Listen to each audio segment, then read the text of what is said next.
Hello, hello, hello. I'm just gonna talk. Oh, you were? I'm so sorry. I'm gonna talk over it.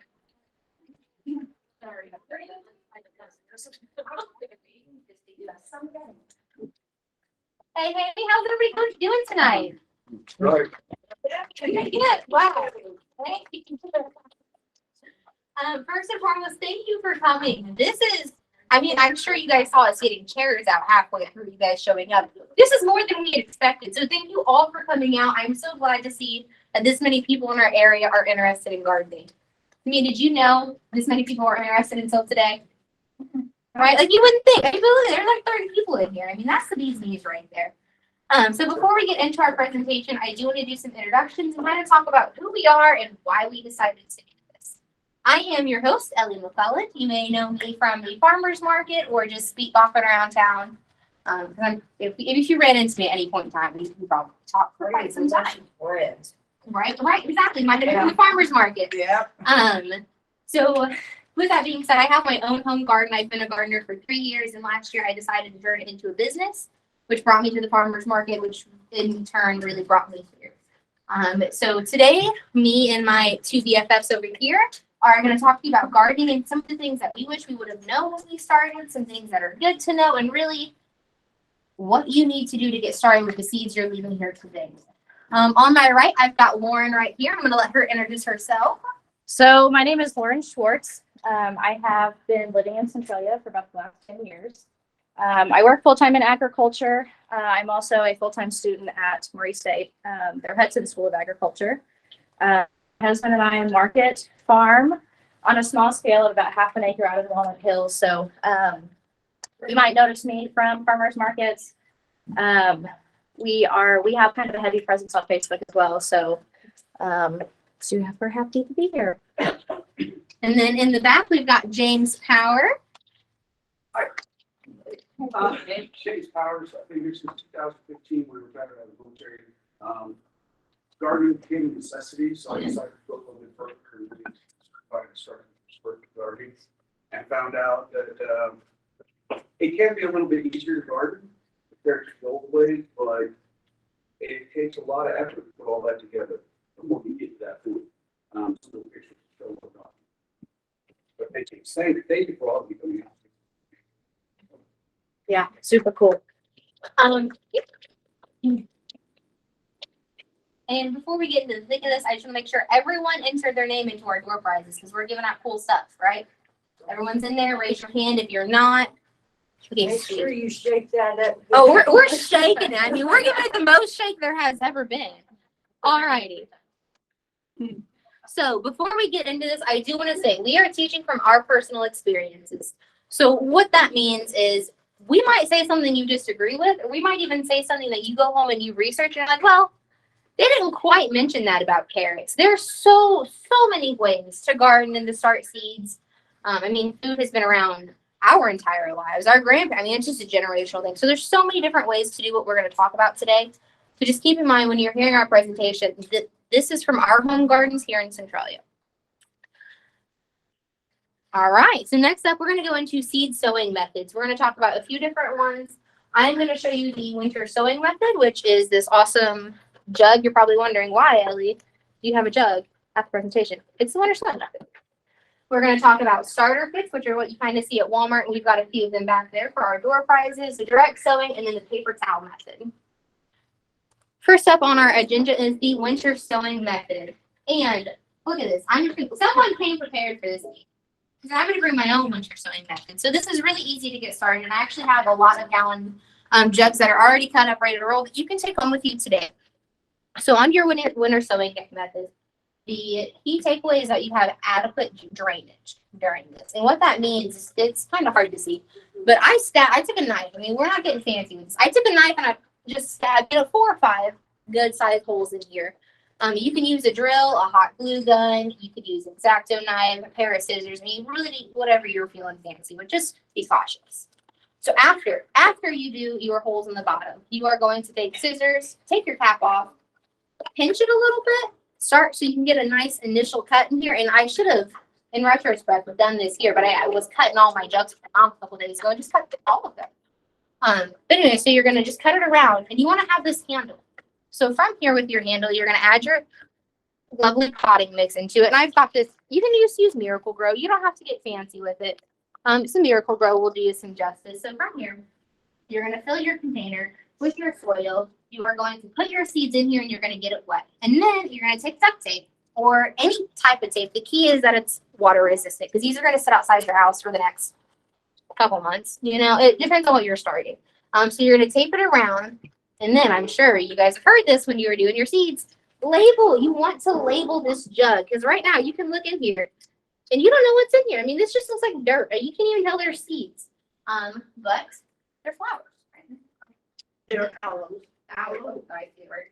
The I was gonna say, pansies. they're beautiful. But from there, so you've got your gallon jug prepared, your seeds are in there and everything. You're gonna water it one time, and you're gonna set it on. I set mine on the side of the house, so when the wind blows, it doesn't like knock it over or anything. So set it against something that's gonna get a little light, you know, some weather in it. It should be its own ecosystem. So from here, it's gonna heat up. It's gonna release the water you put into it. It's gonna evaporate back down. I mean, it's gonna create its entire own ecosystem within that jug. The only time you're gonna have to add water is if we go 2 or 3 weeks without rain. Then you might need to add water.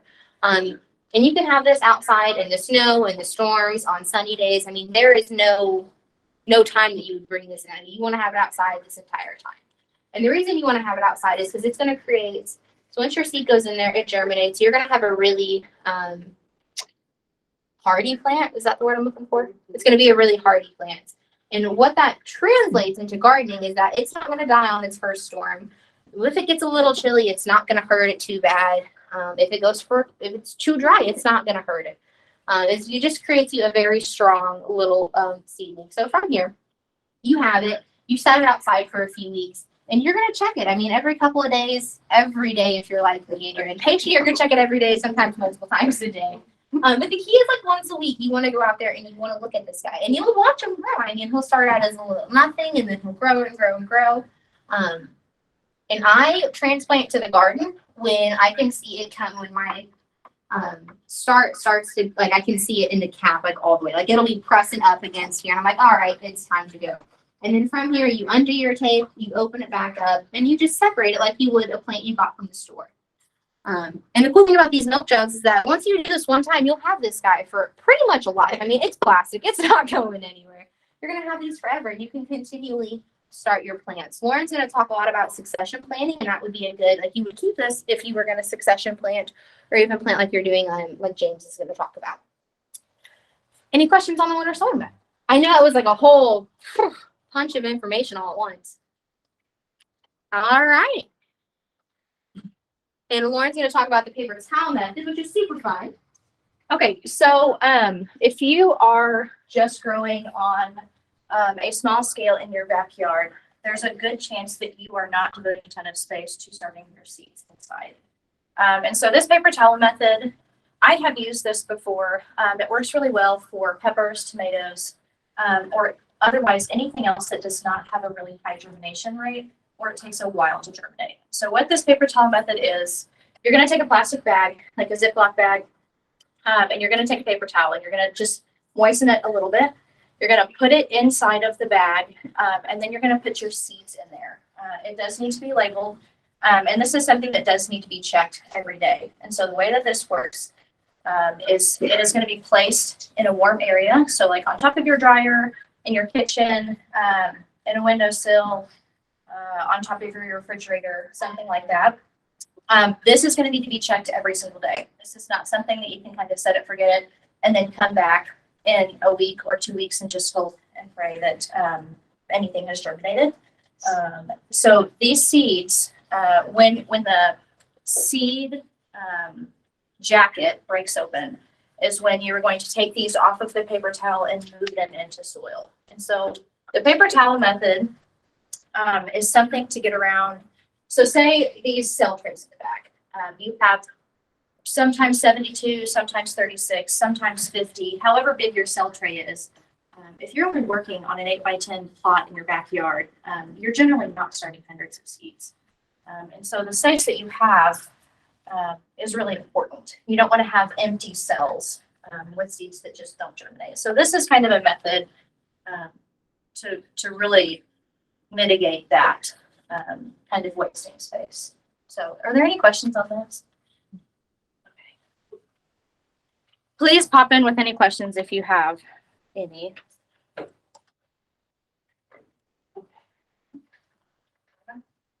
Starter kits. Which is what this would look like. Yep, starter kits. They can come in with these little peat pellets.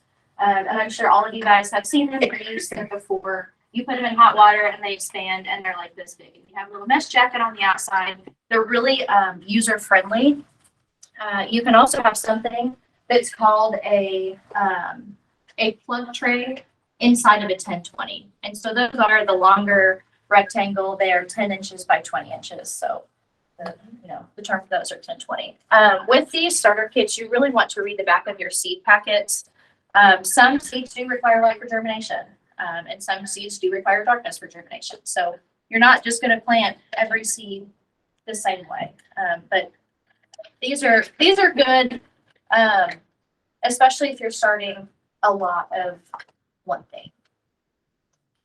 And then you have your direct sow method off to the side. The direct sow method is really ideal for things like squash, cucumbers, melons, beans, corn.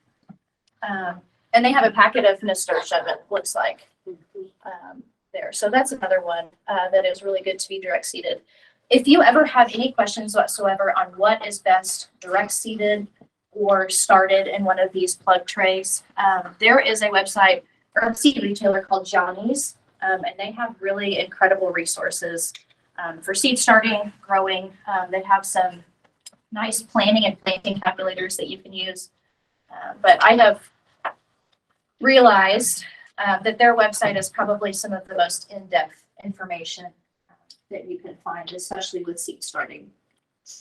So.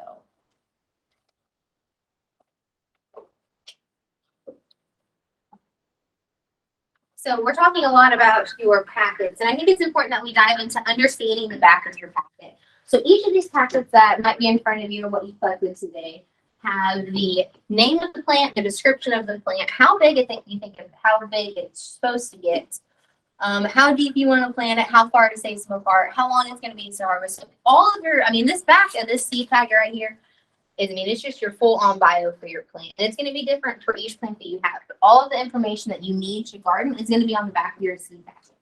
And like I said, today we wrote your seeds on there. If you Google that, or even go to whatever your research tool is, that information will still, it's going to be pretty similar throughout. The big thing that you want to check in your understanding your seed packet is your hardiness zone. So the hardiness zone is going to dictate where it's best for you to plant that. So as you can see here, Illinois is in the green. And you guys, I know it's kind of blowing up in this out of proportion, but for Illinois, that's May to June.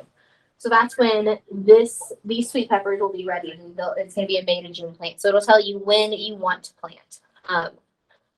And that's not like a steadfast, you always have to follow the back of the packet. Our weather, we didn't really have a winter this year. It got like a few snows, but it wasn't anything crazy. Lauren was harvesting until like November. Yeah. You went pretty. I had turnips and cabbage in the field until we got the hard frost at Christmas. That's pretty. That's an extended life. The packet itself might not have said, you put November on there. Yeah. But so it's what our weather dictates, but the packet is going to tell you a lot of just general information on how to get started and what you kind of need to go from here. And here's just some different examples. So on this, you can see it's the same information. You've got your planting depth, your thin to what, is it sunny? Is it a shade plant? How big it's going to go? You'll have that information on all of these packs, but it'll just look different depending on the manufacturer. All right, so we have hardiness zones and average frost. So it's pretty much what I just talked about. Your first frost day in Illinois is April 15th. Is kind of what they're, is that yeah. So April 15th, give or take, is when you should be safe to plant your stuff in the ground. It's not going to freeze over. Your plants aren't going to die if they get too cold.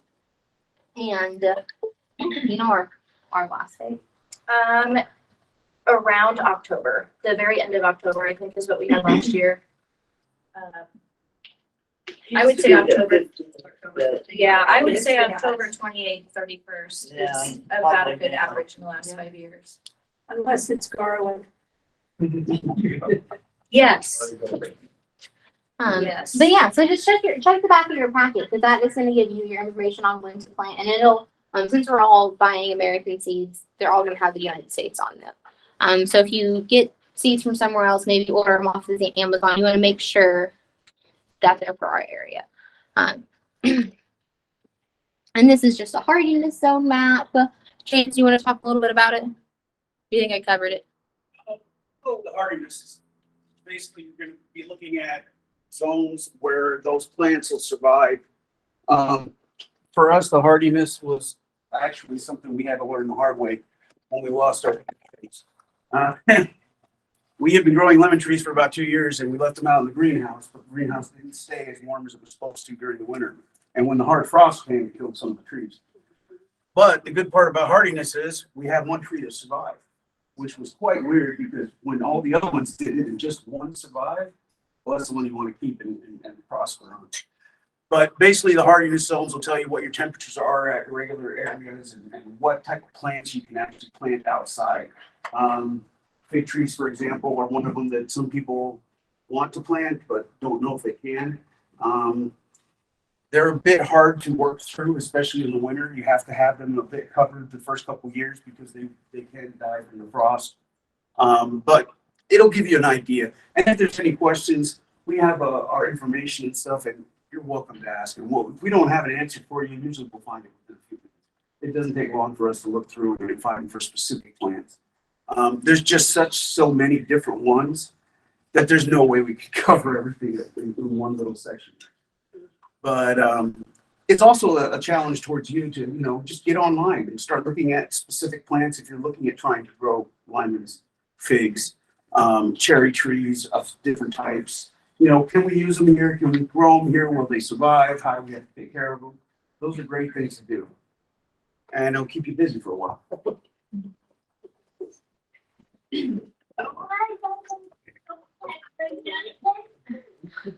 Alrighty, so Lauren is going to dive into planting the seeds of success.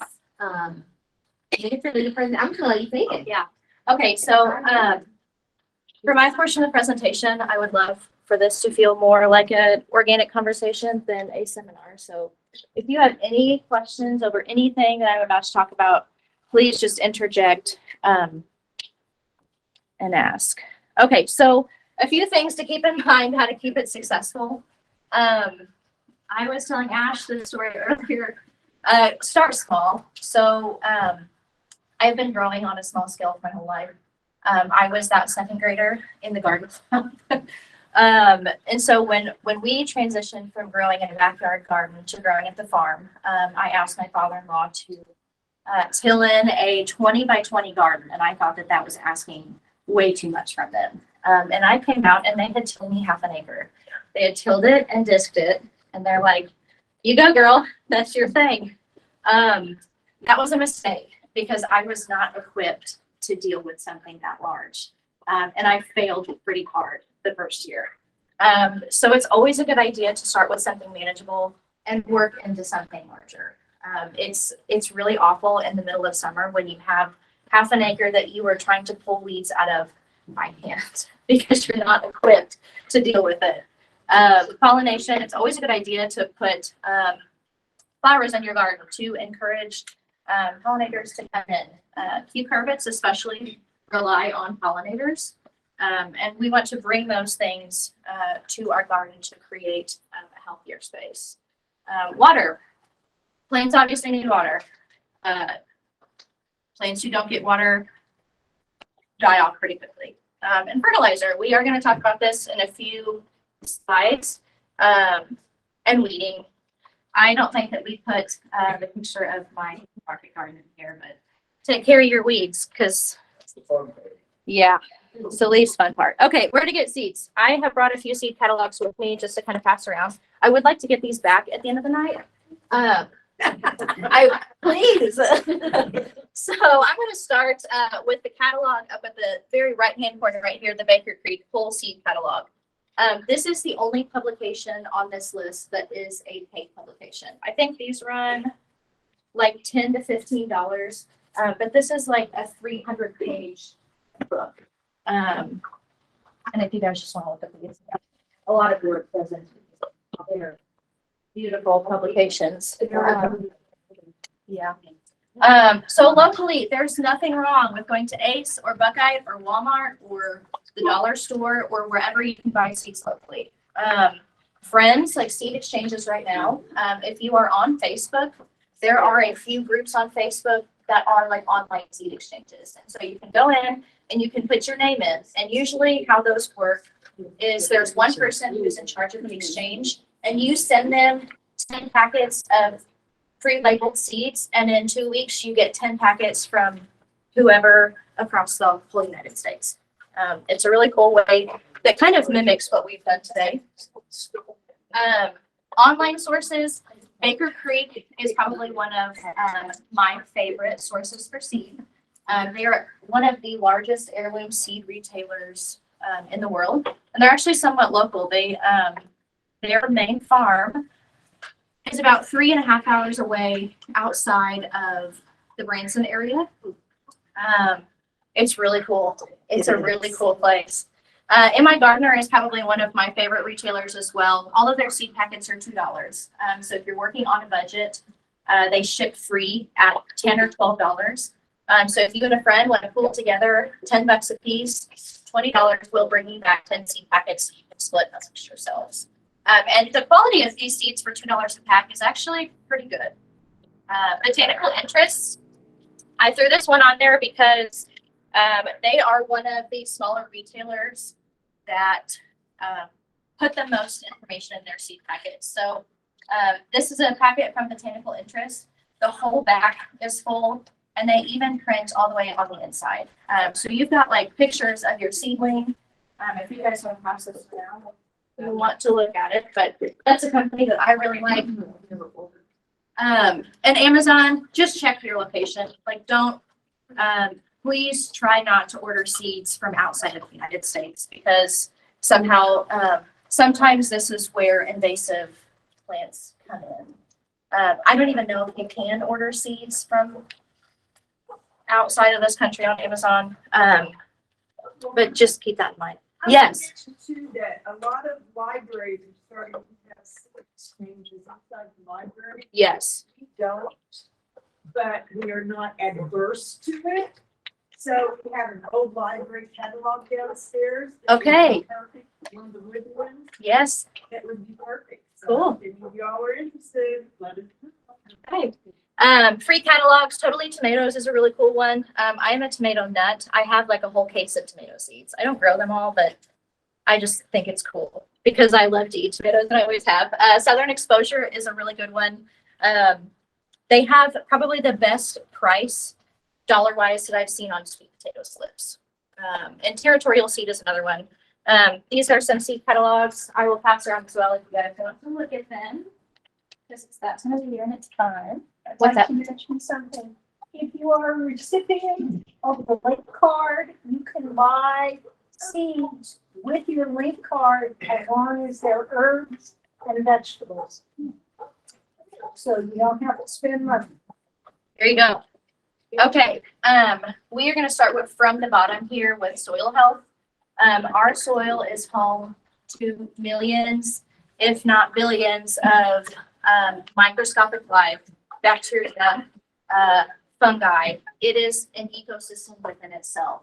If you are not starting with healthy soil, you're going to see an increase in disease pressure and pest pressure. Your garden is just not going to be as healthy. So, like I just said, healthy soil is the foundation and the key to a healthy garden. Pop up here, a soil test is a really good place to start. So local resources, I know Marion County Soil and Water can run soil tests for you. I think it's about $10.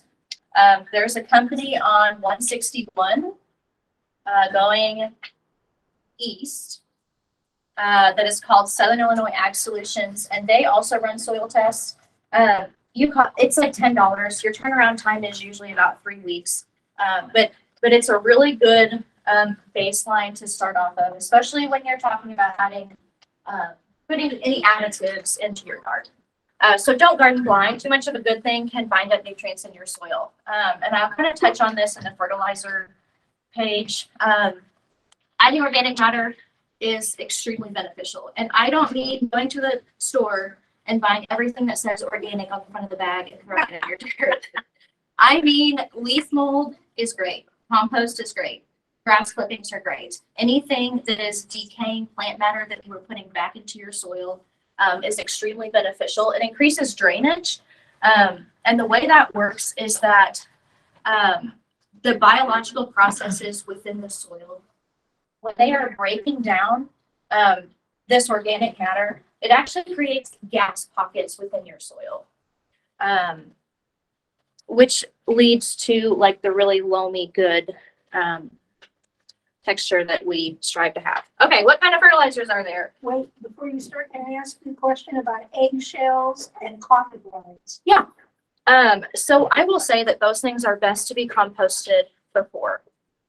When you have things that are decomposing within your soil, it actually pulls nitrogen in and that decomposition process.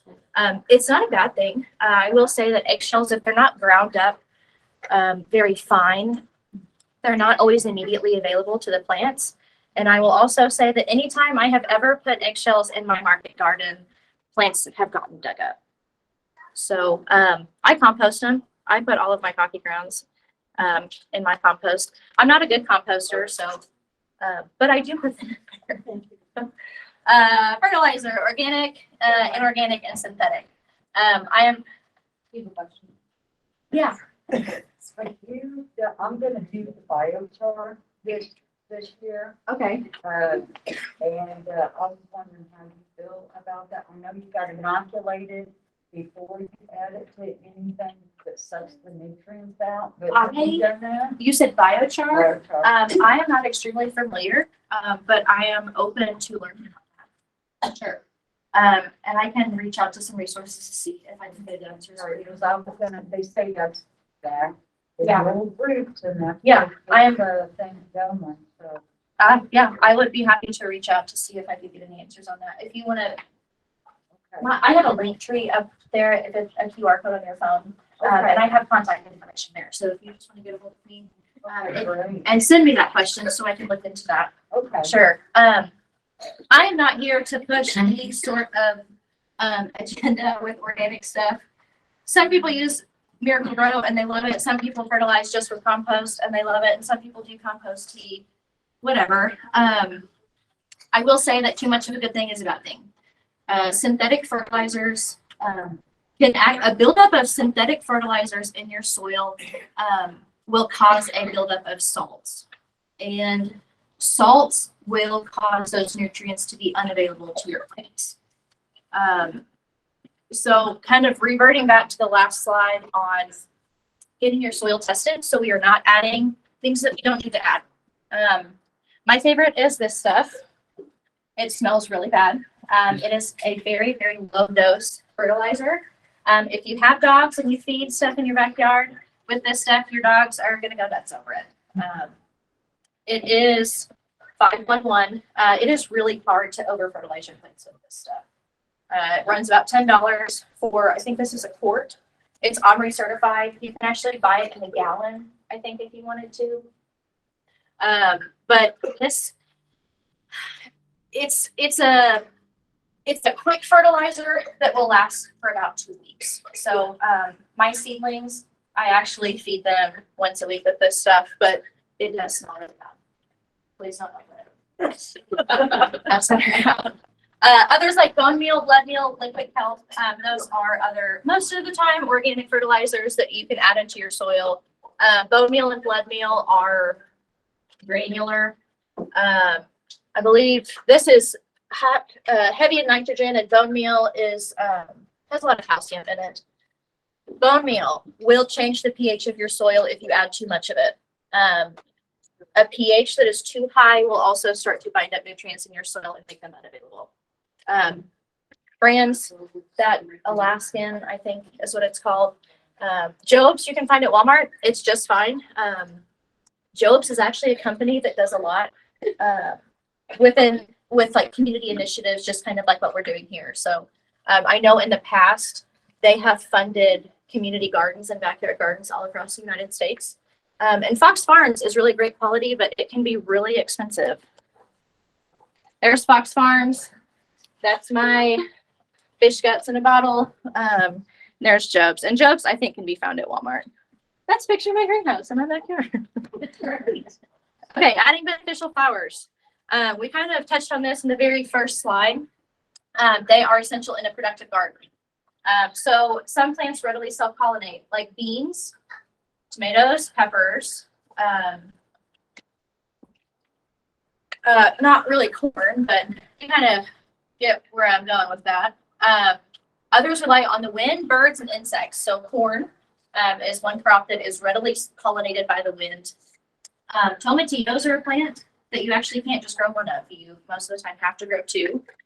Cucurbits, like we talked about earlier. I don't know what to do. I'm so stupid with phones. No, you're good. I actually opened it over here. Okay, good deal. Cucurbits. So if you've ever had squash in your backyard or zucchini, where you have had a fruit growing and it has a flower at the end, and then all of a sudden half of it starts to die off and rot the whole way through the fruit, and then it just falls off onto the ground. That's actually a pollination issue. Cucurbits have male and female flowers, and the way you tell the difference between the two is the females will have the fruit at the end. So if you're going watermelon, there will be little like marble-sized watermelons, or squash will very obviously have a squash at the end of the flower, but they rely on male flowers to pollinate them. And so bees, like in Exhibit A over here, and they're really cheap. Like, I mean, every single one of you can come home with a packet of zinnia seeds right here, throw them in the ground. Like, zinnias are one of the easiest flowers to grow. Sunflowers are great, and they make your space more inviting. Definitely something nice to have. Usually in the summer times in the morning, I will actually try my best to wake up 15 minutes early and go sit in my garden, just because it's inviting. So, but what kind of flowers? That's actually a 60-foot row of tulips that I've planted 1,400 tulip bulbs in the park this year. My husband doesn't know that. I think he doesn't know that he paid for it. Okay, perennials. These are things that you plant once and they come back for the most part every year. And this kind of touches on our hardiness zone as well. Different perennials are hardy to different zones, and that really just means how cold does it get over the winter time. So black-eyed Susans, coneflowers or echinacea, lilies, salvia is a really beautiful perennial, and so is sage. Sage is mostly known for culinary uses, but it sends up beautiful spikes of purple flowers, and it's a really fragrant plant. Hardy annuals, bachelor's buttons, and milkweed are hardy annuals. A lot of the times, these hardy annuals really benefit from being planted in the fall. So we're talking about snapdragons, bachelor's buttons. You'll plant those about 8 weeks before your last frost in October. They will overwinter just fine, and it actually produces quicker in the season, so we can get those to our beneficial pollinators earlier. Spring blooming bulbs, tulips, and daffodils.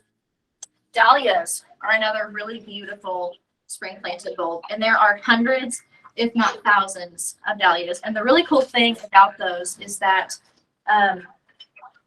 they are true to their parent type.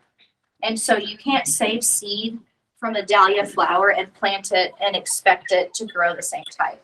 And part of the reason that's why they're so expensive, or can be so expensive, is that they have to be dug up every winter and divided. So I am not a grower of dahlias because I'm just not good at it, but I have seen dahlia tubers go for upwards of about $100 a piece, the new popular stripes. And then we have warm season annuals, so sunflowers, Petunias, marigolds, zinnias, really anything that you see at your garden center that's planted and available for sale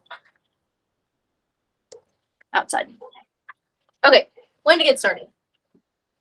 Are you guys tired of listening to me talk again? No. Okay. Okay. Funny story. My husband is like, "You mean that you're gonna go and talk to people for 2 hours and you're not gonna talk to me that meeting just when I come home?" He's like, "This is gonna be great." Okay, so our last frost date is around April 15th. That is not a hard day.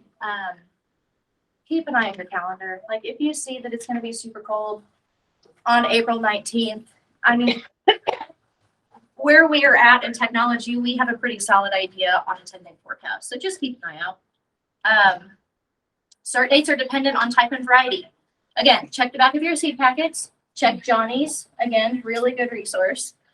Cool weather, summer or fall weather crops require different environments. And what I mean by that is, so things like, we'll use cabbage and cauliflower and broccoli for an example. Who has gone to Buckeyes and seen cabbage and cauliflower and broccoli plants available in May or June? You don't plant those in May or June. They're brassicas and they very much benefit cool weather. So end of March is a good time to put those out, middle of March. And the kind of flip side, positive to that, is that when you plant these early, you're not only avoiding the heat and the bolting that goes along with the heat, but a lot of the times you avoid the season of cabbage loopers, the cabbage moths. So, and then we've got other stuff. Spinach is a really finicky one that bolts extremely quickly. So that's another, you have a short window to plant that. Do you by any chance have a handout of that sheet? It is in your so one of the packets, I believe. When you say bolt, what is that? What does that mean? Okay, so when your plants bolt, they say bolt, but it is really the plant producing seed. So with lettuce, it'll start to look like lettuce, and then it'll start to look like really tall lettuce, and then it'll shoot a stem up through the center that is full of flowers, which then produce seed and scatter seed. Same with radishes. Radishes really don't love the heat. Same thing. You won't grow much of a root on radishes and they will bolt. Radish pods are very good to eat though. The seed pods, they're kind of spicy, but good. Transplant shock. This is very common. Please don't think that you've killed off your entire garden when you put tomato plants in the ground. There are some sources that recommend you fertilize with a high phosphorus fertilizer to kind of get around this transplant shock. That's kind of up in the air. I am of the belief that is very helpful. It's just the plant's way of saying, put me back in my pot. I really don't like it here. Okay, cool weather crops. Kind of touched on this with cabbage, broccoli. 8 weeks before planting, I have personally already started many of my cool weather crops. You can go home and start cabbages tonight, and you can put them out probably in 6 weeks and be fine. Cabbages are extremely cold hardy. Kale is another one that I have had a kale plant live for a year and a half, like through snow. It wasn't pretty, but it was alive. Leafy greens, brassicas, and what I mean by brassicas is, again, cabbage, cauliflower, broccoli, kale, Brussels sprouts. I think mustard greens are in that family, broccoli raw, root vegetables, and garlic. I will say that garlic is not something that you start ahead, and it is not something that you plant 8 weeks before your last frost day. It is a crop that benefits from that cold stratification period over the winter. So most of the time your garlic is going to go in the ground in October. And those are planted just a single clove. You put it in the ground. It's almost foolproof. And your warm weather crops. So your tomatoes, peppers, 6 to 8 weeks. I will say peppers and eggplants really like 10 weeks. Tomatoes are good with 6 to 8 weeks. Cucumbers are best to be direct seeded, as well as watermelon, winter squash, summer squash, and potatoes. I'm sure you guys have all seen seed potatoes at Buckeye, where you cut them in 4 pieces and then throw them in the ground and expect potatoes. And strawberries are usually, those are actually sold for the most part by Bare Roots. And again, check the back of your seed packets. Strawberries, a good retailer for strawberries is Stark Brothers. And I think that that company is also somewhat local. I think that they're out of Missouri. Louisiana, Missouri. Okay, there you go. Have you been there? Used to teach there. Oh, did you really? Okay, cool. It's an awesome place to go into their Really? nursery and see all the trees and everything. Okay, I have, I've got some, I think, Crime Art blackberries that I bought from Starks. And Starks is a great company because they guarantee their product 120%, I think. So if you plant it and you follow their planting recommendations and it does not come back the next year, they will refund you with a store credit for that, so you can replant what you lost, which is super helpful. Planting for a consistent harvest. I'm going to go over this whiteboard really quick because this is just something that is much easier for me to explain. And James will really touch on this in his presentation. I think that this is okay. Okay, so all of these dates up here are Saturdays until September 9th. Okay, say I want to plant green beans, and I farm 60-foot rows, 30 inches across. So I could go in, and April 29th is a good Saturday to plant green beans. So I've got Saturdays here, and then I've got one row divided into 3 small rows. So I could plant 180 feet of green beans right here. And in 1, 2, 3, 4, 5, 6, 7, 8, we'll say 9 weeks, I'll have a harvest, and a harvest. So I have dedicated one bed, 60 feet, and I'm going to have 180 feet worth of green beans come off within a week and a half. That's a lot. And it's hard to figure out something. I'm sure a lot of us work full-time in here, and it's really hard to come home from work and be like, oh, hey, I need to process 3 bushels of green beans.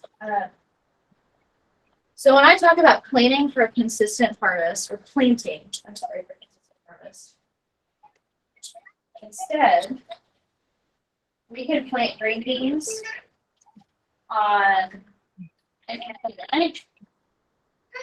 May 15th and on June 3rd. And so we come all the way out here, and instead, and so instead of having 180 feet worth of green beans come off at one time, it's much more manageable. Instead of trying to do something with that. Unless you're growing on a big scale and you have a way to move it, it's much more beneficial to plan for your harvest. So that's actually called succession planting. It will yield a steady supply of produce and allow for the maximization of space. So on the back side of that, you don't want all of those green beans to come off at one time and then be left with a space that is growing into a crop for the next 80 days. Timing. Keep in mind your days to harvest for sure. And so again, planting 10 feet of beans per week versus 100 feet all at once. Great. I think I'm almost done. That's my part. Tips for a successful harvest season. This is not something that I put up here, but take pictures with your phone. Like, I don't know who has an iPhone in here. Yeah. Okay. I'm 27 years old and I barely know how to use my iPhone. But I will say that you can go in on your iPhone and you can edit the notes within a photo. So, like, it has, you know, the location and the date and the time that the picture was taken, but you can go in and add a note to that photo. So I could take a picture of a tomato variety that I have labeled, say this summer, and go back on it next year and pull up that photo, and those notes are still within that file. So take pictures because it'll help you get through the winter season as well. Weeds happen. Have a plan and implement it early. There's nothing worse than pulling weeds or paying people to come out and pull weeds without time to be spent doing 100 different things. It's always a good idea to maintain realistic expectations. Do you guys watch any type of like gardening or home sitting stuff on YouTube? Yes, I've met her. She's really nice. I do a lot of that in the wintertime. It is really easy to see those gardens that have no weeds in them and have no bugs in them and have no disease in them and think like, wow, I have failed because my stuff isn't like that. Well, that is their jobs, to keep their garden to a point where they can maintain 1 million subscribers. Really. So maintain realistic expectations, like especially with harvest. It's also really hard to go to Walmart and buy zucchini for 70 cents a piece when you were growing zucchini throughout the heat of the summer and picking out squash bugs and weeding it. It's never a black thumb. It is always a learning experience. We, as human beings, learn much more efficiently from failure than we do from successes. So take notes. I kill literally hundreds of plants every year. So just because you've killed something does not mean. And focus on growing stuff you enjoy eating. So if you don't eat beets, don't plant 100-foot row beets. Or if you don't like squash, don't plant 15 squash plants. It's really nice to try something new, but don't devote a ton of space to it. Because again, it's really hard to spend a lot of time. Oh, that's my garden. Those are my turnips that I've harvested until November. And they're still there, to be honest. I haven't done anything with them. I tarped it. Actually, I put a silage tarp over the whole thing. So don't. What about carrots? Have you grown them like that, like they're doing the beets? Well, in a row like this, No, I mean through the winter. no. No. I think you can. There's I've certain heard that varieties you that you can. I don't.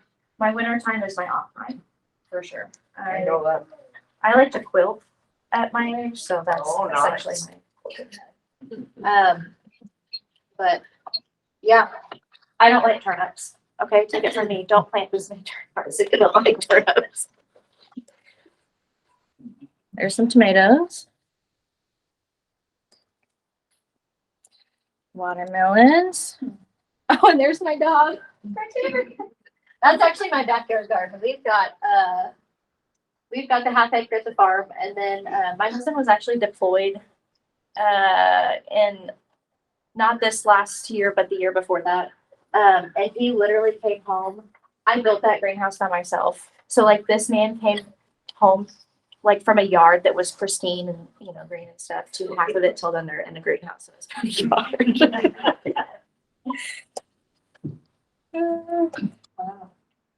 So okay. Does anybody have any questions? Was that bearable? Oh, no, this was. Okay. Okay. Well, I'm gonna pass the Somebody baton. back there is raising their hand. Yeah. When you say make a plan. Weeding. What is that? Take care of it early. So even weeds that are this tall are almost too big to go through with a hoe. I have been doing a little bit of research on efficiency this winter. So we all know like the triangular hose, I think they're called planting hose, and then we have like the square weeding hose. I don't know what you guys weed with. That's a Stuff. And then there's like stirrup hose and all of that stuff. I have found, well, okay, I took some classes, like some professional development classes for flower farming specifically over the winter. And there was a lot of recommendations for tools. And it's not called an offset hoe, but I have one at home, and I probably should have brought it with me, but What's it look like? What shape is it? it's instead of pulling something. Yeah. It is. Did you guys hear that? Yeah. They're okay. I fell off of a bike or anything. but it's a hoe where you can stand up straight and, instead of just getting it. Where'd you get it from? I got mine from Johnny's.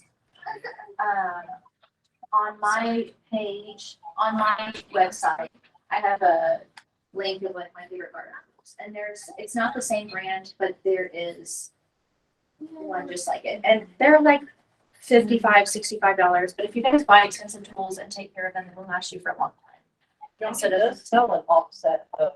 Yeah, it's like a trapezoid. Yeah. And it's very sharp. Yeah. And I think the blades are actually replaceable. An offset wire hose, 60-inch. Well, it's not wire. There's one that has, they have a lot of tools out there, but what I mean by that is take care of it early.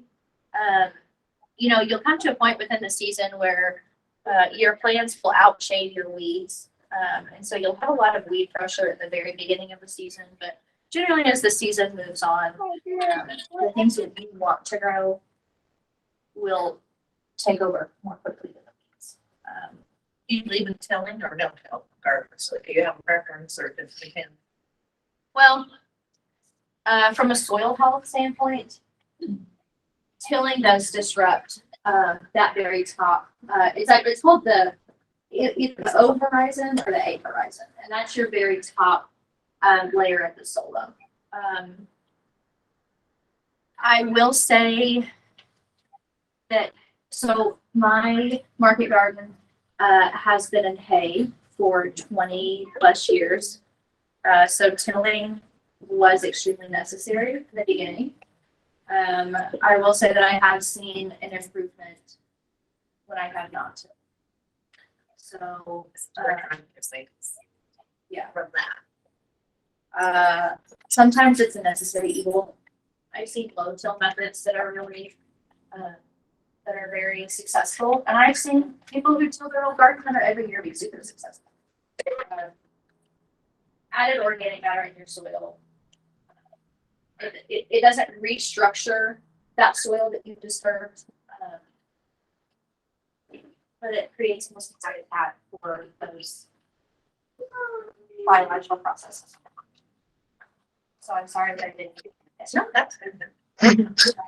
But it seriously is all circumstance. Yeah, 'cause I'm a tiller. We do too. I mean, I've tilled everything for the last 2 years, and this year I'm actually getting away from. So this class that I took over the winter, it's by a woman called Lisa Mason Ziegler, and she is one of like the founding mothers or founding fathers of flower farming on a small scale in the United States. She has developed a method of you essentially till it under once, and take a potato peeler or a shovel, and you go through your garden, and you mound dirt up in 30-inch rows. And so you'll have raised beds and then valleys that are lined with straw or landscape fabric or leaves, any type of material that will keep weeds down. And it's amended with compost every rotation. So you pull the crop out, you put compost on top of it. And so you're consistently building the height of this bed with organic matter. So yeah, I don't know. I will. I wish I put a picture up here of. I don't know how bad my weeds actually got last year. So I'm gonna pass the baton. Any more questions?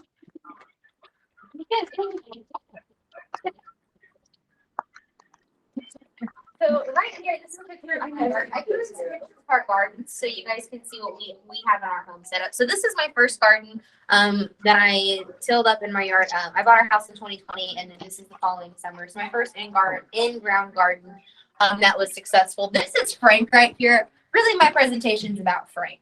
What's something that you enjoy in your garden? Like Frank in this picture, he went on to grow cucumbers up them, and it's when he was wearing a dress. And it made my garden fun and inviting. Like I went out there and I put up, he can move his arms. So he, does a toe touch and different, things. And it makes it so it's just fun. I go out there, I'm like, hey, Frank, what's going on? And when things go wrong in the garden, I'm like, Frank, you had one job was to protect this garden and you're not doing it. You're rascal. But this is my first garden.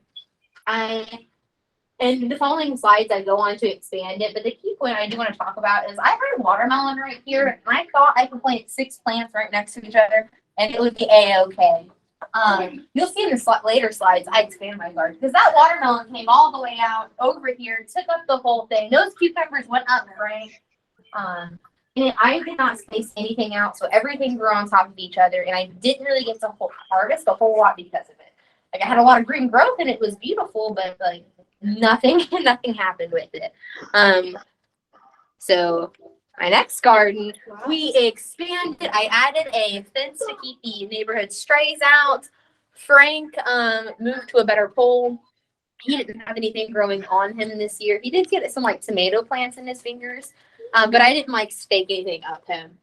And here I've got squash all the way in the back, some peppers in cages, cucumbers, a row of tomatoes, some more tomatoes, some broccoli, which I'm glad that Lauren brought up the broccoli thing, because I too bought this at Buckeyes in May.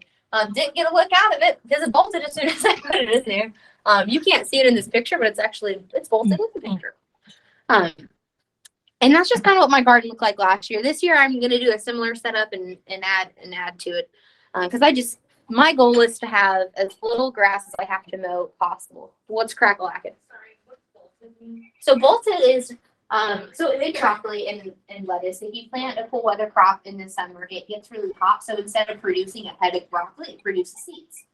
And it just kind of continues to grow upwards. You could, then some things like broccoli, I wouldn't necessarily harvest the seeds in because for the pollination issues, but like the arugula, and when it bolts and goes to seed, to harvest those and then plant it again when it starts to cool down. You can manipulate your land a little bit. Like if I were to put a cover over this and limit it in the sun, I probably could have got something out of the lettuce that I planted in there. But 50-50, it's a lot of extra work for, it's just a lot of extra. This is, so my garden, once I put all this lovely hay down, I put hay down to help with weed retention and water retention. Originally I mulched with wood, and wood's cool and all, but you can't walk barefoot on it, and that's like half of gardening for me. I like to be outside with my plants and with my toes in the dirt. I just like that. So I put hay down, and that is a tenfold game changer. Put hay down. But this next picture is my garden all grown up together, and you can see, I mean, there's just patches of weeds everywhere because weeds happen, and they're okay. You don't have to be an expert gardener. I left this in. I mean, I have a full-time job, and I do these things on the side. So, I mean, I make weeding work for me, and a lot of that times it means I just go in there with a weed whacker and I get the tall grass around the rows, and that's that. You don't have to spend your whole life weeding. This is an awesome picture. Look at that one blackberry I have up there, just the one little baby one. But this is just a little harvest, and it looks all fun and dandy, and sure it is. I absolutely love it. But with that, sometimes you get tomatoes like this that just have friends in them. It happens. Not all friends are good friends, though, but it happens sometimes. And then this is a picture of me with my cinnamon basil. I just had to throw this in here because it's the proud mom moment. All right, when you plant your herbs and you go to harvest a crap ton at once, it's like a whole, I mean, proud mom moment all the way right there out of your garden. And next up, we got some pictures of James's garden as well. Do you want to talk about him or me to talk about him? Yeah, that garden is a work in progress, actually. It's going to be changing again, which that pond, we're actually going to reduce that pond down. To the right, you'll see in the background, you'll see where we had our tomato rows set up. And we were working off a square foot garden basis. We did the square foot gardening, and I actually explained not to have to do that. We made the mistake one year to make 52 planes in that row. And that was the biggest mistake I could have made. But hey, learn by doing, and this is the whole process of gardening, and this is what people will learn. Look, our cabbages are growing quite well. That's what we learned our best from the year before. So everything along this process of gardening. Please mute your mic, Pauletta. Some things will work for you. It depends on how you're gardening, and some things won't.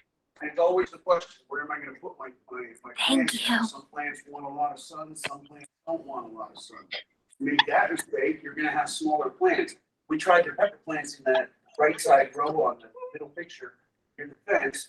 I'll show you where it's at. And the year we did the peppers right behind the fence, they actually didn't grow up very big. So we got a small amount of harvest out of those plants that year.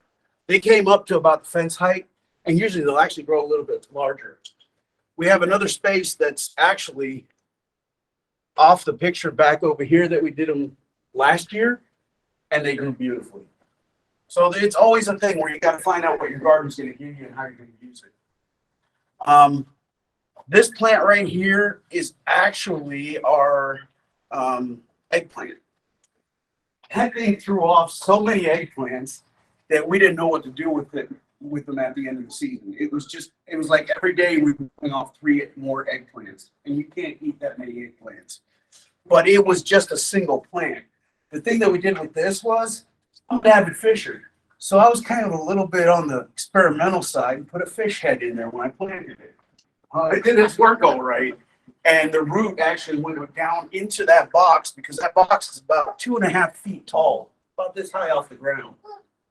That root actually went all the way down into the ground below the box. And we had to dig out that whole section, pull out the root from that eggplant. That's how healthy that thing grew. I didn't try one thing though, which I regret. I should try to see if it would have survived the winter.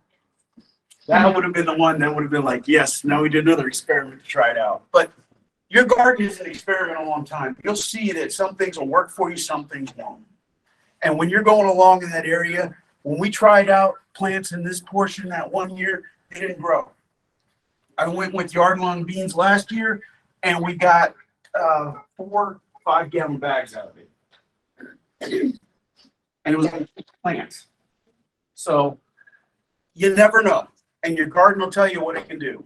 The one thing that you'll learn over time when you're doing these big garden projects, like the year after this picture was taken, we actually reduced it to where we actually had several square feet between each tomato plant. We had a much better production of our plant, and we had a bigger harvest. So, you know, you learn.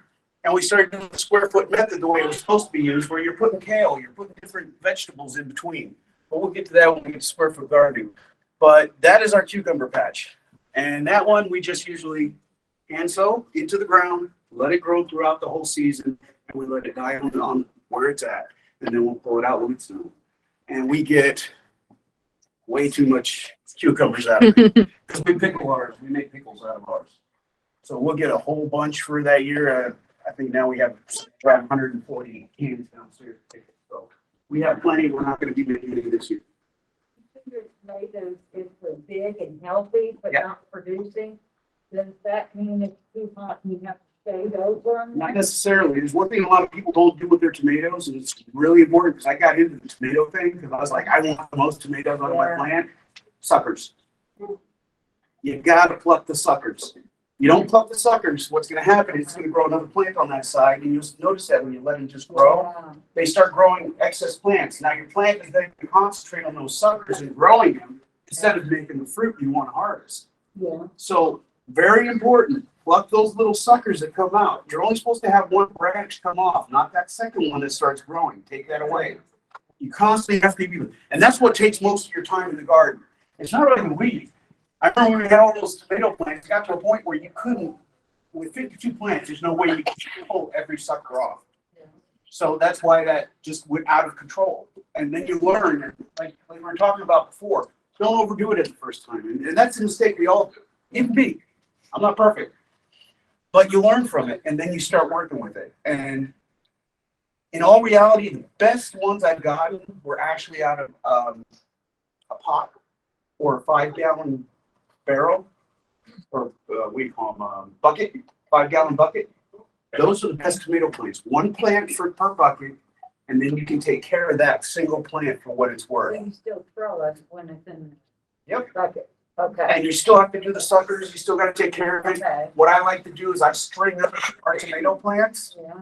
So when you look at the tomato area, you'll see that there's a huge trellis that goes across the top.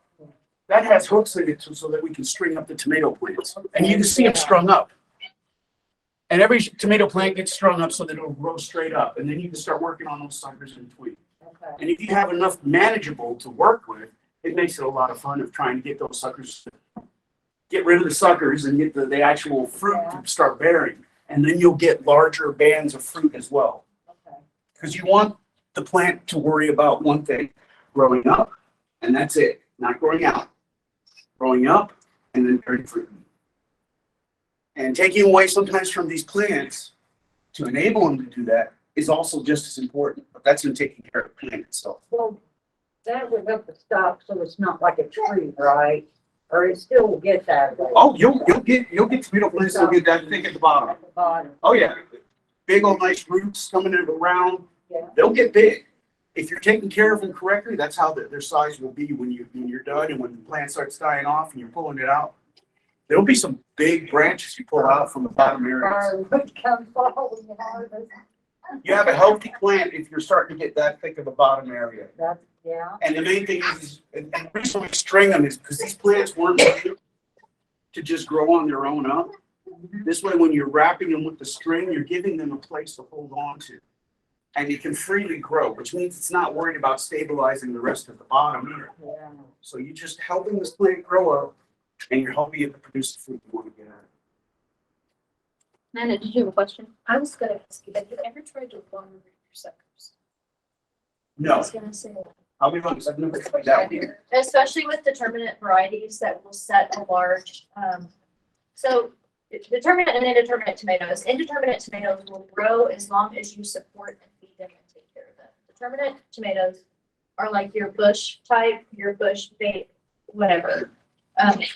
But they set one large lump of fruit at one time. So if you have these determinate tomatoes, you can root these suckers, and a lot of these bush types are a lot quicker to mature than your indeterminate tomatoes, and you can almost push the second harvest of tomatoes out in October if you root these early. And you just stick them in water. I mean, don't like drown them and let it go to the bottom, but they will freely root in water. Really? Good thing there's I did not know that. something to try out, something new. I learn stuff every time I come here. Yeah. Sitting down with them the last couple of weeks when we had our meetings, I was learning stuff like crazy. It's great. So up next, we're gonna take a little slight, kind of like a break from the presentation. We're gonna play a game. You're good. So it's called Who's in the Garden, Friend or Foe Edition. So first up, we've got vine borers, friend or foe? Friend. They're you guys are correct. They're a foe. Does anyone know why they're a foe? Goodbye plants. Right, exact. Goodbye plant, because they are going to eat your entire plant up. So pretty much, if you, I'm going to talk about squash plants because that's the most experience I've had with them. So last year I lost my entire squash crop due to vine borers. So once you see this start to appear, in my opinion, that plant is a loss. There's no saving it. Take that guy out and completely remove him from your garden. Don't put him in your compost. Don't burn him. Don't try to bury him.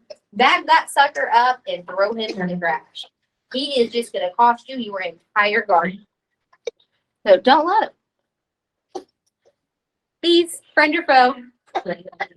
They are our BFFs. Probably the most important thing in the garden is bees. You want to have them to pollinate your stuff like Lauren talked about earlier. So with that, if you're in the garden and a bee is near you, don't like crazy swat at it. Just hang out. Just let him go. You know, he sees you. He's flying out. He sees you. Just let him be. You know, you can do one of these, you know, if you're leery, but don't kung fu fight him, you know. Let him hang out. So, slugs, friend or foe? They are a foe. They might look friendly, but these suckers are a foe. They will eat your little plants right up. So, some ways to avoid slugs: watering in the morning, making sure that you have some mulch down some areas that they can't. You would have mulch, that way your plants aren't sitting directly on the ground. If you have some room between where your plant's at and where the ground's at, that is going to be A1 for your plant. If you do think you have an issue with slugs, you'll see their slimy residue on everything. I mean, it'll be on your cucumbers, it'll be on whatever. You can track them where they started in your garden to where they ended. And they'll just eat your leaves up pretty much. They don't necessarily go for your fruits, but they will just tear apart your leaves, and your leaves are important for your plants. I think you got a question. has anybody had success with mulching with eggshells for this problem? I mean, I have done that before. It worked. Beer traps. You can put I know it sounds crazy, but beer traps will attract and kill off slugs. You know, I have read that I actually. have never poured my beer in my garden, but I have seen.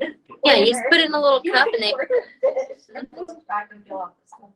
Or. or, or the old fashioned saltaroo one. Yeah. A little painful for them. So cats and dogs, friends or foes? Oh, right, mixed answers because it is a mixed answer. So your cats and dogs are cool as can be when they're hanging out with you in the garden, but sometimes they will dookie in the garden. They will dig your plants up. They will hide things in your garden. And on occasion, you might plant something that's like poisonous to your animals, like peace lilies. You should not be letting your cat eat on a peace lily. I mean, that could be trouble. You call though. But the big thing is on your dogs and cats in the garden, they can be fun to have there, but they can also be detrimental. As you saw when I had a picture of my garden, I had that fence up because I love my neighbors, but they feed all the stray cats. And as a result, when I had mulch and hay down, the stray cats were like, woman, community litter box. Hell yeah, we got food across the street. They were having it made the first summer I had my garden there. So I put a 4-foot fence around it, and it's not even a fancy fence. I mean, these are just stakes I bought at Walmart and chicken wire around it. And it's kept all the cats out because nothing ruins your day more than cleaning dookie off the plant. I mean, like, that's not how you want to spend your Saturday morning. I'm just going to throw it out there for everyone. That's not what we want to do. All right, so squash bugs, friend or foe? Foe all the way. And look at him, he's just hatching those eggs out. Isn't that nasty? Right out there. So they're a foe. And if you see squash bugs on your plants, they're gonna, I mean, you can see there's little bugs infestation all over this, but they're gonna get droopy. So we talked about transplant shock earlier. You might think your plants are suddenly experiencing that again. They're not. It's just the one time when you transplant it, but they'll be soggy and dead. They'll just look sad. You might have squash bugs. They kind of look like stink bugs. And these guys, depending on how bad your infestation is, you can treat it. If you only have a few squash plants in the garden and you immediately see them, you can take a alcohol wipe, you can take soapy water, neem oil, you can take tape and like put it to your finger, put it on there and get them off. But if they're over your entire plant, you've lost. I mean, it's just a loss. I have not had success when it's a large infestation like that with getting them gone. Because I mean, look at that one squash bug just put out all of those little eggs. That's a lot. That's a lot. And all those eggs are going to hatch, and they're going to do the same thing. And it's like rabbits, like just terrible. So butterfly. Those squash bugs, a lot of commercial farmers will treat those with, I think, it's not permethrin, but it's something like the commercial pumpkin farmers in our area. A way around those is to plant new squash. So when you plant one squash, and when you see that flowering, you'll plant the next seed. And it's kind of like a no spray, organic, chemical-free way. You're not going to get around them. They're going to attack your plants regardless, but it kind of allows you to at least extend the harvest for a week or two. Thank you. I'm glad you brought that up because she's correct. All right, so butterflies, friend or foe? You're right. They're a friend. They're one of our pollinators. They're going to hang out. If you plant milkweed, which is actually what this picture of, it's a variety of milkweed, it'll encourage it. There's a reason they call it the butterfly plant. And lovely Kathy introduced this to me a year ago. You brought a bunch of milkweed over to the house, and we planted it around our patio. And I'd say we had like 13 monarch caterpillars just hanging out at all. And those are so cool to watch. I mean, if you have a milkweed plant next to your patio and you have caterpillars on it, at some point those caterpillars are going to turn into butterflies, and you can watch the whole process. They will hatch a little cocoon on it, and you can see the whole thing, and it is so cool to see. All right, so they are a friend. Ladybugs, friend or foe? That's right, they are a friend for the same. I shouldn't say for the same. So ladybugs are a friend. They, fun fact, ladybugs actually eat other bugs. So if you have like spider mites or gnats or any little flying around, aphids are a good one. Those ladybugs will eat that. So although it isn't, what's up? Oh, sorry. I didn't mean to call you out like that. My bad. So come fall when all those ladybugs come in your house, it's annoying. But like if you have house plants and you overwater them and they start to get gnats or anything, like let the ladybugs be because they will get all those little gnats and fruit flies or anything else that may be in your house. So cabbage loopers.